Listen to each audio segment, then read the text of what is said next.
om du vill lägga av. Sätt dig med. Ska vi röra in någon? Nej. Nej.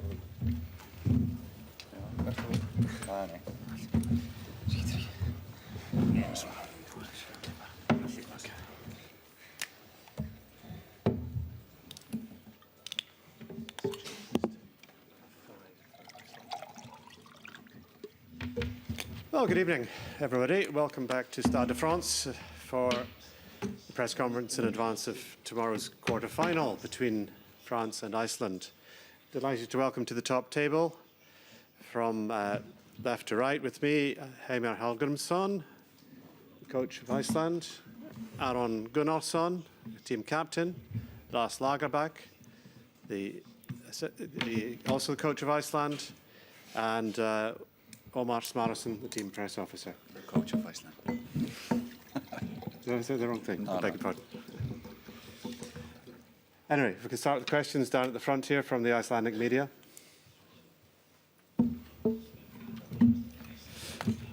Strákar, Heimir og Aron, Heimir, getur sagt okkur frá æfingunni í morgun og stöðunni á strákunum okkar.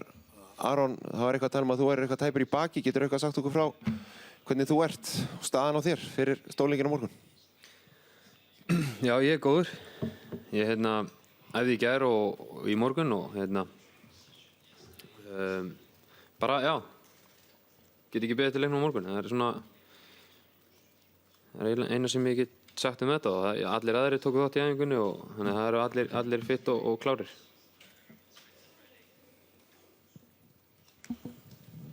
Aron, þú talar alltaf mikið það að þú hefur gaman að því og vilt spreita á mótið þeim allra bestu. Á morgun framtíðar 80 milljón punda maður, Paul Pogba á mótið á miðjunni. Hvernig líst þér á baráttunni við svona tarf? Já, eins og við höfum oft talað um, það er alltaf best og skemmtilegast að spila á móti þeim bestu og hann er klárlega einn af þeim miðjumönnum í dag sem eru að skara fram úr og þetta verður bara önnur einn barátta en ég tilbúinn að klást við hvert sem og hef gert það ágætlega hingað til á þessu móti og það er bara annar barátta á morgun sem að menn eru tilbúinir í.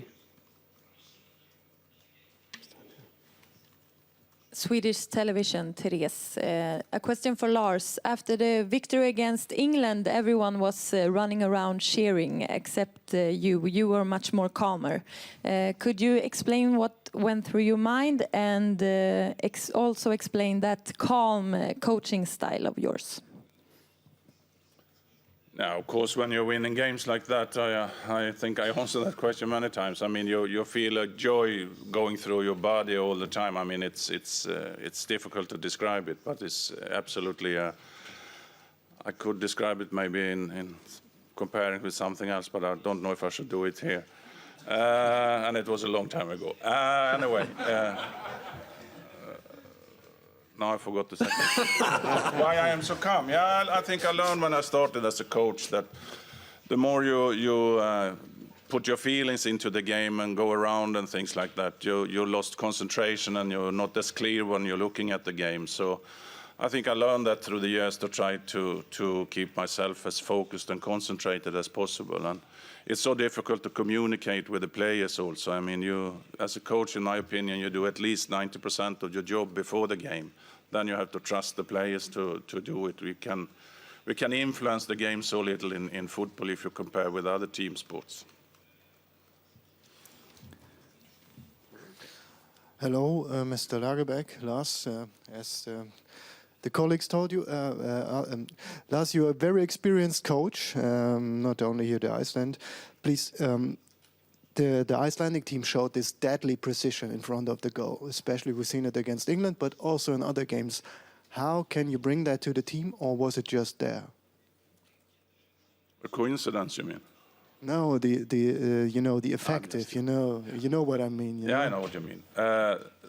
No, I think these players they have really taken on. We have talked a lot and try to work on it on the pitch. Why do you win football matches? I mean, statistics can lie sometimes, but some statistics is true. For instance, most of the goals today on top-level football is scored inside the penalty box. So if you want to play effective football, if the players are aware of that, and then as these players have adapted to the ideas Heimer and I had and the way we have been working and a lot of repetition about different things, then I think you will become a very effective team. So if you have players with this character and attitude, it's easy to be a coach. And if you go out from as much as possible, I mean, it's a lot of things that are not built on facts in football, but a lot of things are facts that you can learn from.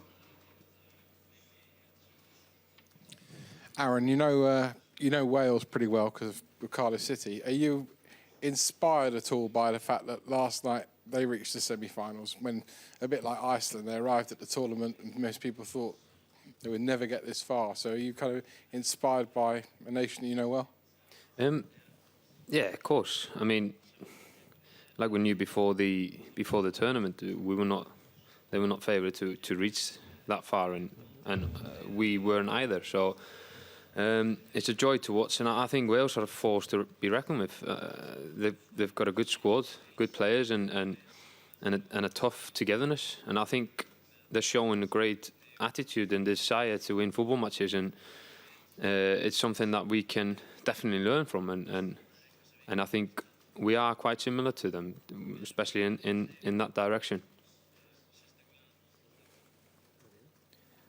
Swedish media, Robert. I have one question for Heimir, one for Lars. Start with Heimir. I think you have 13 games now in a row that you scored every game. There were questions about how effective you are, and I want to ask you how convinced are you that you will score tomorrow as well? And for Lars, I will ask, you said on yesterday's press conference that you will have a team meeting in the evening where you should underline some mental aspects for this game. Can you tell us anything about that meeting? What did you underline and how? Any pictures, special quotes, something? Yeah, first of all, how confident we are. We know how we can score goals. I think, yeah, one of our strengths is we know the identity we have. We know how we can score goals, and we're not trying to do something different.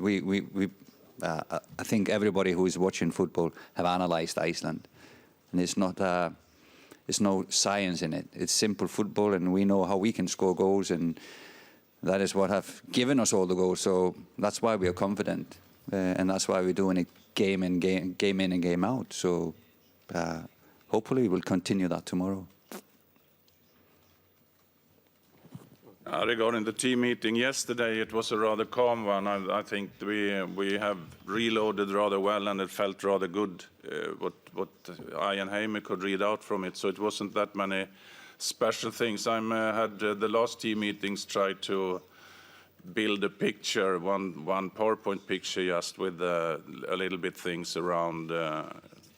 Try to use pictures to show that we are still in it, and we want to go to, I think it's Marseille next time, so that was not much, so it was very little, and it was a bad picture probably if you asked Aaron, but it was a tryout from me. Was it a bad picture? You don't remember it? I think you should stick to coaching, I think. Bonjour, une question en français pour le sélectionneur, Lars, s'il vous plaît. Comment avez-vous réussi à faire redescendre la pression autour de votre équipe toute la semaine après cette victoire contre l'Angleterre?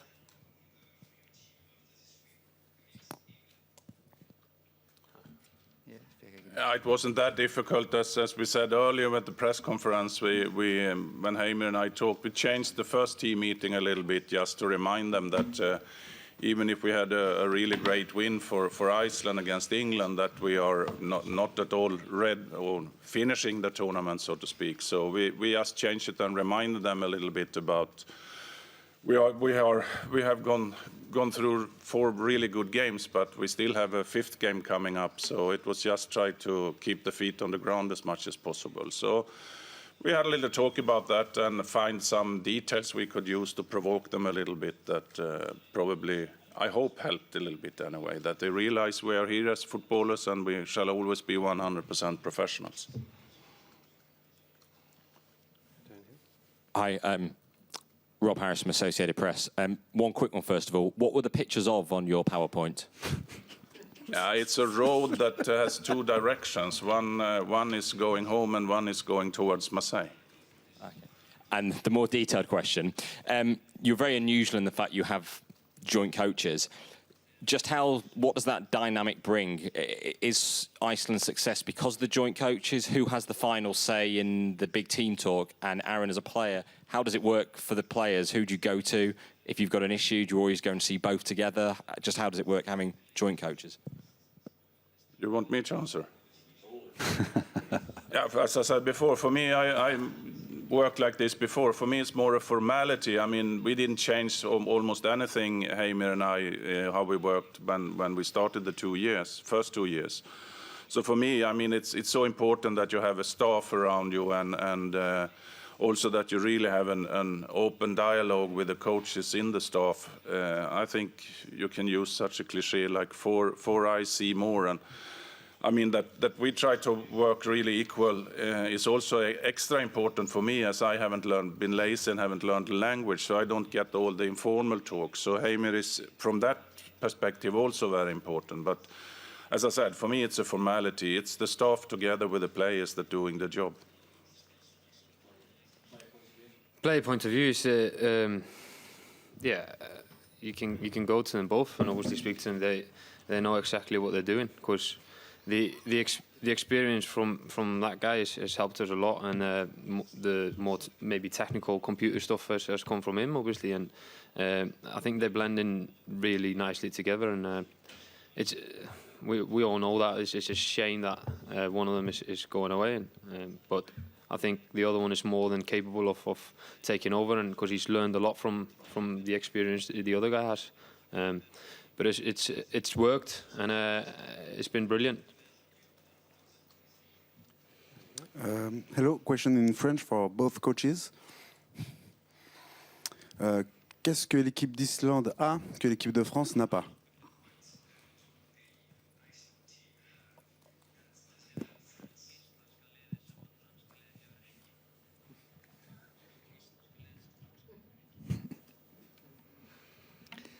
Well, we don't know everything about the French team, of course, but what we have is, what is special about Iceland is the team unity and the team spirit and the character of the players. I would guess the French would say the same, but we believe at least we have we are better in those areas. And yeah, like I said before, I think the team knows its identity. So we play according to that identity. So maybe we have an advantage a little bit there in that area.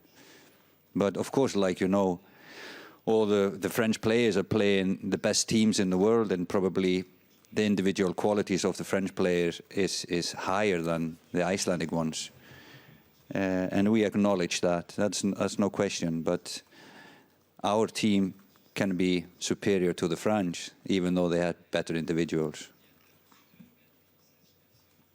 Yeah, I can't put it much better, so I rest my case. To question on Gunnarsson. Sanya said that you are like Leicester. What do you think about that? And for you, is it harder to fight with the opponent like Matuidi, Pogba, when your wife, a bodybuilder, your wife is angry? What is harder for you? I didn't really get that all, but maybe we're not trying to be like Leicester, but Leicester has done a fantastic job, and they were the underdogs, and obviously with the Premier League and all that money is going in there, but we're not trying to be like any other team. We're just Iceland, and it's our identity and how we come towards the game and how we approach it. It's been fantastic to be a part of this squad, and but like you say, playing against a bigger teams and players who are playing with the best clubs in the world is always going to be tough. But you're in this to test yourself, and it's going to be a big test for us tomorrow. But we're ready for it. Já, ég er með spurningur Heimi og Aron. Heimir er svona, leikirnir verða alltaf stærri og stærri en að samanskapu reynslan safna saman í bankana á sama tíma og maður er svona að spyrja hvernig er svona spennustigið og tilfinningaskalinn svona öðruvísi núna en hann var til dæmis fyrir fyrstu 2-3 leikina og Aron rauninni er sama spurning en kannski frekar bara hversu spenntur ertu annar skammtur á 10.000 Íslendingum komin til Frakklands og við erum að fara í stærsta leikinn aftur á morgun. Já, ég held að þú hittir svolítið naglann á höfuðið með spennustigið að því að við erum alltaf að spila stærsta leikinn í sögu íslenska landsliðsins og kannski íslensks fótbolta. Þá held ég að menn séu bara vanar því eftir því að við spilum fleiri leiki. Ég held líka að þegar við erum búin að sigrast á þessum hindrunum sem að hafa verið í veginum okkar þá einhvern veginn virðast hindranirnar sem eru framundan vera minni og menn geta farið með sjálfstraust og kannski svona smá afslöpun og þegar þú ert underdog í leik þá skiptir það bara svo miklu máli að þú getur nýtt alla þína hæfileika og þá er afslöpunin svo góð ef þú ert tendraður og stífur og þá getur ekki sýnt þitt besta þannig að ég held að það sé stór þáttur í því að við erum að spila betur og betur í þessum leikjum. Stór þátturinn í því er svo að menn eru aðeins afslappaðri í hverjum einasta leik og menn eru með meira sjálfstraust í hverjum leik sem líður. Þannig að ég held bara áfram að segja, ég held að við séum ekki enn búin að sjá besta leikinn hjá íslenska landsliðinu.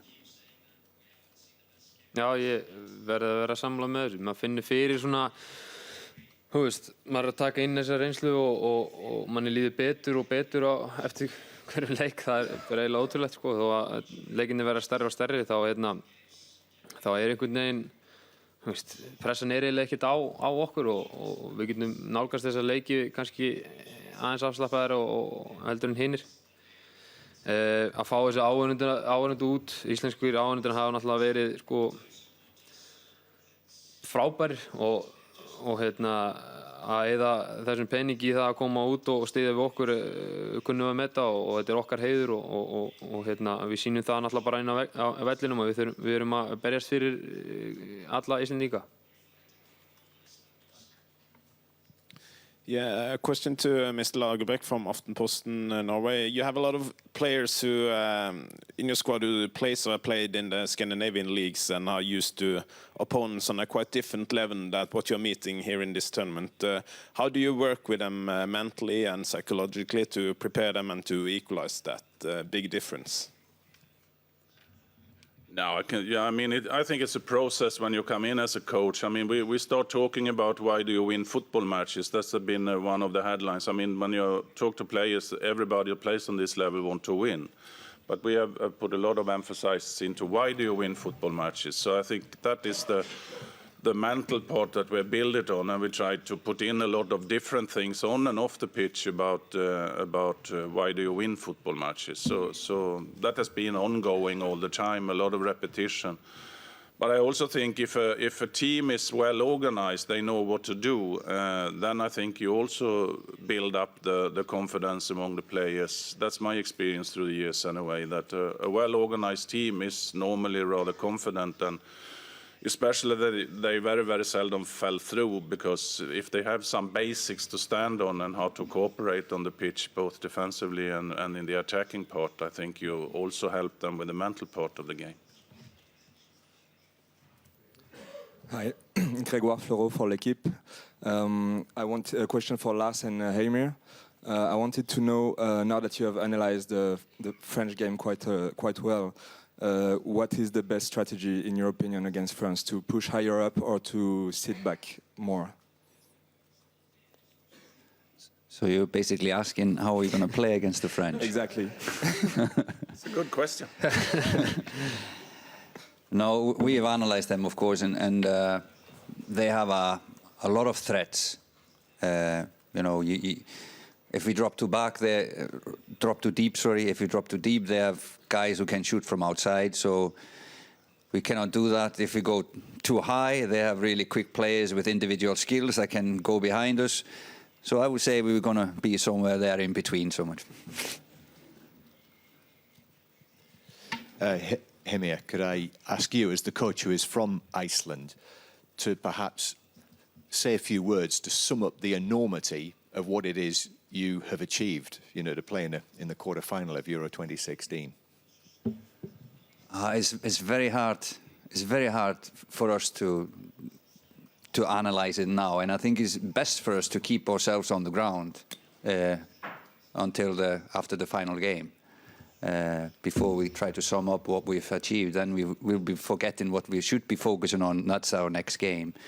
But of course, we said in the beginning that only coming here is what can you call it? It's a currency race for Icelandic football. Not only the players who are playing here, but all Icelandic football players. I think the world will talk about Icelandic football players in a different way after this tournament. And for amateur Icelandic football clubs, it's also a currency race for them. So I think everybody will benefit. And if someone should get praised in Iceland, it's the youth coaches that made these players, all these players, and many more. I think we have about 100 players playing professionally abroad, which is amazing for a small country like ours. And they should have a lot of credit, the clubs and the youth coaches back in Iceland. So, but to sum it up, I'm gonna wait with that until after the tournament. Focus on winning France first. Heimir, þú myndist um þann einfalda fótbolta á hann. Það svona búið að vera það sem að erlendir svona pönditar hafa verið mikið að nota og sérstaklega englendingarnir eftir þið tóku þá. Mér fannst þið svona tala um þetta svolítið svona niðrandi, einfaldur fótbolti. Hvað það fyrir ykkur og finnst þér menn vera að tala illa um þetta eða bara svona endurkoma einfalda fótboltans bara komin aftur núna? Nei, ég myndi nú ég meina einfaldur þannig að við spilum á okkar styrkleikum. Við vitum hvað við getum og ég hef oft sagt að ef við ætlum að fara að spila eins og Spánverjar þá verðum við alltaf bara léleg eftirlíkingar Spánverjum. Þannig að við vitum hvað við getum, við vitum hvað okkar styrkleiki liggur og við spilum upp á þann styrkleika. Það kalla ég að spila einfalt, allavega að spila á sinn styrkleika. Ef einhverjum finnst það vera lélegt eða niðurlægjandi þá var það bara þeirra skoðun. En eins og ég segi, við vitum fyrir hvað við stöndum, hvað við getum og við spilum í samræmi við það og það hefur virkað best fyrir okkur. Þess vegna enginn að fara fram úr sér og reyna að spila einhvern annan stíl og að meðan liðið samhuga í því að spila svona þá gengur okkur vel og það hefur sýnt sig að þegar við erum samhuga og í að spila þennan stíl þá höfum við sigrað og jafnvel góðar þjóðir. Þannig að það það sem mér þykir einfalt við þetta. Við erum ekki að flækja hlutina, við spilum upp á okkar styrkleika.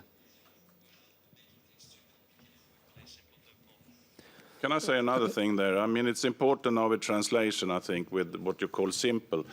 But I just want to say that my first visit in England football was in the 70s. I visited West Ham with the legend of Ron Greenwood, who later became the national team coach. And he said something to me that followed me all my coaching career, and that doing it simple is to be a genius. And I think it's a lot about that, and that has followed me all the time. So I just want to say that. So you're a genius? Not at all. You said it. A question for Jaime about Kolbeinn Sigþórsson, who had some struggles with Nantes in France this year, but here he is in France scoring the winner against England. He's going to try and knock France out.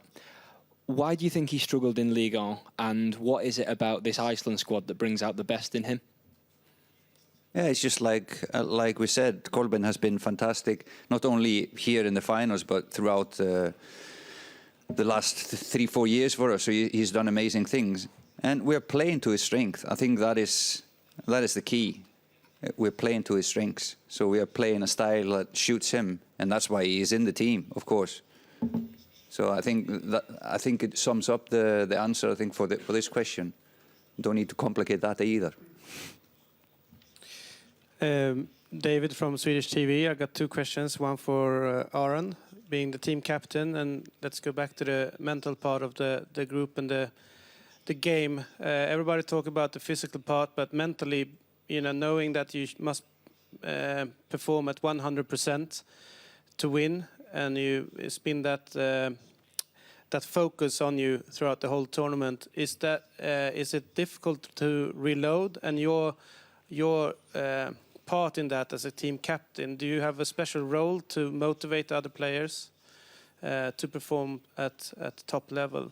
And for Lars, 2004 you reached the quarterfinals with Sweden in Portugal. You lost against Holland on penalties. Can you compare that tournament to this one, and which do you think this is a bigger achievement than you compared to when you reached the quarterfinal with Sweden? I don't think there is any need to motivate this group. I have it easy as a team captain, really, if you think about it. There's not much I need to say before the games, because all the talk is done by these two guys and the staff members, and they prepare us 100% before the games, and there's not much I need to do, and it's just keep the team tight, and we're such a tight unit, like we've said, and like you've probably heard, we probably keep going on about it. We've been playing together for God knows how many years, under 17, under 18, and it's a tight group, and we're all mates, and that's how it should be. But we're ready to fight for each other, and I think that's where our identity is as well. We never give up, and we always keep going. That's a simple answer. Just to add to Aron, he's so humble. I mean, he's rather good in the dressing room. But most of all, if you look upon him when he's playing, he's really a leader on the pitch. And I think that is also very important for a team captain. The way he's playing, the way, if you look at his body language, how he, with gestures, direct the team and things like that. Comparison with Sweden 2004, I mean, one difference is, of course, that we came here as newcomers. That, I think, is a difference. But we planned it very well, and I mean, all the staff and everything, so that had worked out really, really well. But, of course, it's a new situation in some areas, both for the players and for us in the staff in that respect. I don't know, I don't remember about the expectations and things like that. I mean, we went here and knew we can win football matches against any team, but maybe we thought we were a little bit better in the Swedish team, and at least what I thought when we came with the Icelandic team. But at the same time, we have always showed that we can beat any team. So besides that, I can't say that's any special difference. Yeah, we had a better camp this time than even if it was really good in Portugal. But this in Annecy has been really, really great. So this question, Steffen Fock again from Deutsche Welle. This question goes to Aaron, please. Nice that I can ask you that question because you're now on the top 8 of Europe, quarterfinals. From outside, the view from outside is it's like a dream that Iceland goes to the quarterfinals. But if you look at the statistics, you qualified in a very tough group, very good. You are in the group stage, you finished second in a very tough group. And now you're in the quarterfinals. So if you only look at the stats, it's like I would say, not a normal development, but it's a good development, of course. But from outside, all the fans in the world, for them, it's a dream. How do you see it? How do you see it as a captain? Is it a dream, or is it just a very good development? I think it's a bit of both. It's a good development, and we've always said it. We need to develop as a team, and I think we are progressing in the right direction, like you see. And with the obviously what you said earlier about the basic play, and it is a dream. It's a dream coming true, and but it's a lot of hard work. The hard work's gone into this. And for the next, obviously, generations who will come up from Iceland, I think they will know how hard we fought for this, and hopefully they will keep working hard to get where Iceland deserves to be, because I think we deserve to be here. Mr. Lagerberg, Matthijs Westraat, NOS from Holland. Looking back at the qualifying, you probably can imagine we're kind of relieved you're doing this good. Looking to tomorrow, in percentage, How many chances do you give yourself? What are the odds? That's a really difficult question to answer. I always say to players and media, whatever, that you always in football have a realistic chance. But then we can have very different opinion how big it is. But I mean, I would say that France, of course, is a little bit of a favorite, but I wouldn't call them a big favorite. But if that is 40, 60 or whatever. But the most important for us is not the percentage there, but it's that we go out there tomorrow and believe that we can beat them. And if we have that attitude, I think we can cause them some problems anyway.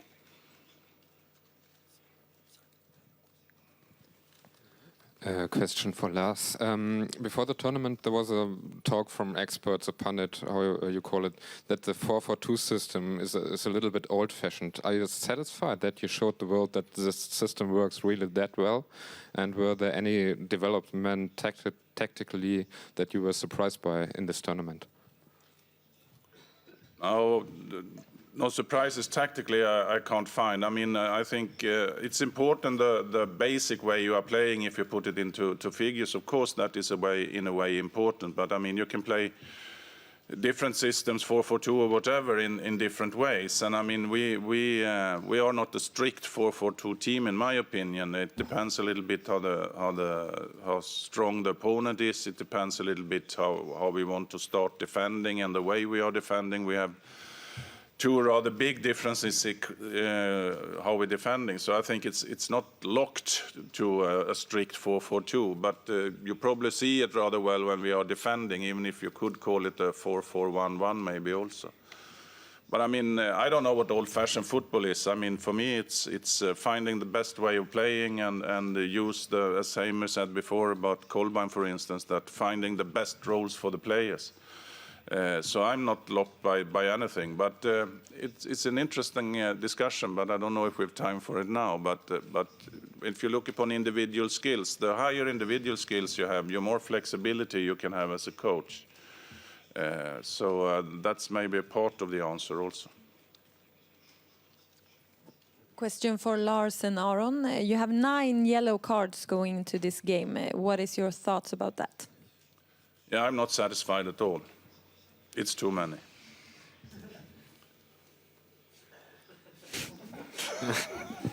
Good luck. Wow. Yeah, it's a part of it. It's football, and there's 9 players who could get suspended if we manage to get through, and if they get a yellow card. But I think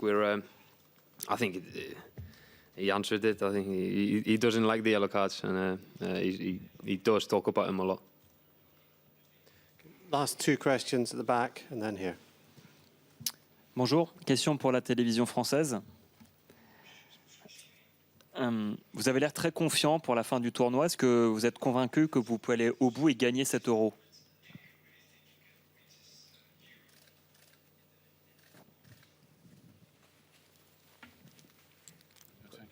Question for us. If you don't believe, we wouldn't be here. I don't think. It's a simple answer. I think. In this group, we fought hard, like I said earlier, to get where we are, and we'll keep on fighting. But the old cliche, we take one game by one and hope for the best. I mean, France is another tough game for us, and they've got a really good team. But then again, it's 11 players, we 11 players, and it starts 0-0. So we've always got a chance if we manage to approach the game tactically right. And you were unlucky. You made us stay in Annecy, and that's one of the most beautiful places in the world. So we are looking forward to go there every time after a victory. So shame on you to put us there. Hi, Michaela from Reuters. Hugo Lloris said earlier today that the best teams, possibly the best teams, are no longer in the tournament, or some of the best teams are no longer in the tournament. And he said that being a good team is probably not enough to win the championship. What do you think sets apart the teams who are still here and the teams who are gone? Do you want to take Was it? it for me? For everyone, yeah. You can take it. You're most experienced. Yeah, maybe over-experienced. I mean, the best teams. What is the best teams? You can start with that question, I think. But I mean, it's this discussion of what is good football or bad football. I never liked that. I mean, I think that if you play the right football, I mean, it's so different what you think is entertainment. Is it keeping the ball for a long time on the middle of the pitch or in the build-up, or is it get the ball into the penalty box where matches are decisive? I think it's rather interesting in a way. I are a little bit on thin ice now, but I haven't seen all matches and I couldn't follow everything so close. But it's rather interesting. I think you have a little bit difference between teams, that some are building rather much on individual skills, and some teams, for instance, Italy is really well organized. I had a lot of respect for Portugal, who had a really tough journey with only 2 days rest and then going on. And the last game now, it was a new Portugal in my eyes, really well organized, a good team performance, and they won. So we can discuss this for a long time, but I think you have a little bit of a trend there that some teams really are well organized, and several of them are still in the tournament. Okay. Let's hope also that Lloris and France will join the best teams out of the tournament. That was difficult to understand. Okay, thank you very much. Merci See you beaucoup. tomorrow. Thank you. Cheers. Thank you. Appreciate it.